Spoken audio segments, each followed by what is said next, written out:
Welcome to ME academy. তো আজকে আমরা থিওরি অফ নাম্বারের পার্ট 4 পড়ব। থিওরি অফ নাম্বারের আজকে আমরা পার্ট 4 পড়ব। Part 4 unit digit. Unit digit কি না একক অঙ্ক। ইউনিট ডিজিট বা একক অঙ্ক কি না শূন্যের একক অঙ্ক সর্বদা কি হবে? শূন্য হবে। শূন্যর একক অঙ্ক সর্বদা শূন্য হবে। একের একক অঙ্ক সর্বদা একই হবে। একের একক অঙ্ক একই হবে। দুইয়ের ক্ষেত্রে নিয়মটা কিন্তু আলাদা। দুইয়ের ক্ষেত্রে নিয়মটা কি বলছে না, দুইয়ের ক্ষেত্রে প্রথমে সূচককে, অর্থাৎ সূচক মানে পাওয়ার, মাথায় যেটা থাকে 4 দিয়ে ভাগ করতে হবে দুইয়ের ক্ষেত্রে। তাহলে এরকম একটা সংখ্যা আমরা নিই, আমরা একটা সংখ্যা নিই 123। একটা সংখ্যা নিলাম 123। এই 123-এর মাথায় আমি বলছি 2, 5, 7 আছে। সরি, আমি তো 2 এর বের করছি, আমার হবে না, 132 নিতে হবে। এই যে 2 এর বের করছি, 2, 5, 7 ধরো আছে। প্রথমে কি বলছে? পাওয়ারকে 4 দিয়ে ভাগ করতে। 2, 5, 7কে যদি আমি 4 দিয়ে ভাগ করি, 4, 6, 24, 1, 7, 4, 4, 16, কত হলো? 1। এরপর নিয়মগুলো পড়বো। বলছে ভাগশেষ না থাকলে একক স্থানীয় অঙ্ক হবে 2 টু দি পাওয়ার 4 এর একক স্থানীয় অঙ্ক। কিন্তু আমাদের অঙ্কটায় এক ভাগশেষ আছে। ভাগশেষ থাকলে একক স্থানীয় অঙ্ক হবে 2 টু দি পাওয়ার ভাগশেষ। তাহলে টু দি পাওয়ার 1, তার মানে 2। উত্তর হবে 2। তাহলে এইটার একক স্থানীয় অঙ্ক যদি বলে তাহলে উত্তর হবে 2। নেক্সট দেখো, তিনের ক্ষেত্রে প্রথমে সূচককে 4 দিয়ে ভাগ করতে হবে। ভাগশেষ না থাকলে সংখ্যাটার একক স্থানীয় অঙ্ক হবে 3 টু দি পাওয়ার 4 এর একক স্থানীয় অঙ্ক। ভাগশেষ থাকলে সংখ্যাটার একক স্থানীয় অঙ্ক হবে 3 টু দি পাওয়ার ভাগশেষ, অর্থাৎ 2 এর মতোই নিয়মটা। তাহলে একটা সংখ্যা নিই, এখানে আমি নিই হচ্ছে 2, 5, 3, আর এখানে 1, 5, 7। তাহলে এই 1, 5, 7কে প্রথমে কি করব? এই 1, 5, 7কে প্রথমে 4 দিয়ে ভাগ করব। তাহলে 4, 3, 12, 3, 7, আচ্ছা 4, 20, 4, 6, 24, 4, 7, 28, কত হচ্ছে? তাহলে 37। 37 মানে হচ্ছে তোমার 4, 9, 36, তাহলে 1। তাহলে 3 টু দি পাওয়ার 1 মানে 3, এরও আনসার হবে 3। এই যে ভাগশেষ বেরিয়েছে 1, ওই জন্য।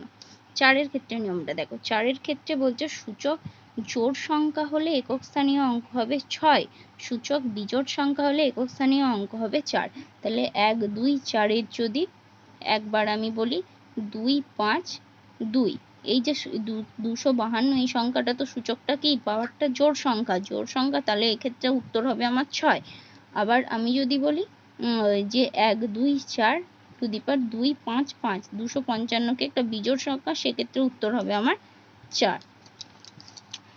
5-এর ক্ষেত্রে কি না, 5-এর ক্ষেত্রে একক অঙ্ক সর্বদা 5 হবে। 5-এর ক্ষেত্রে একক অঙ্ক সর্বদা 5ই হবে। 6-এর ক্ষেত্রে একক ঘরের অঙ্ক সর্বদা 6 হবে। 5, তাহলে 0, 1, 5, 6 এগুলোর ক্ষেত্রে একক ঘরের অঙ্ক ওইগুলোই হবে।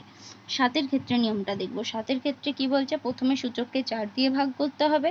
ভাগশেষ না থাকলে সংখ্যাটার স্থানীয় অঙ্ক 7 টু দি পাওয়ার 4 এর একক স্থানীয় অঙ্ক।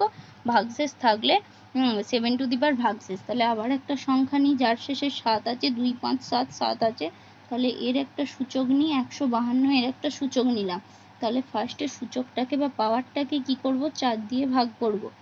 4, 3, 12, 4, 8, 32। তাহলে মিলে গেল। তাহলে ভাগশেষ নেই এটার। তাহলে ভাগশেষ না থাকলে সংখ্যাটির একক স্থানীয় অঙ্ক 7 টু দি পাওয়ার 4। তাহলে একক স্থানীয় অঙ্ক কি হবে না, এই 7 টু দি পাওয়ার 4, অর্থাৎ 7 × 7 × 7 × 7। এটা যত হবে তত আমার আনসার হবে।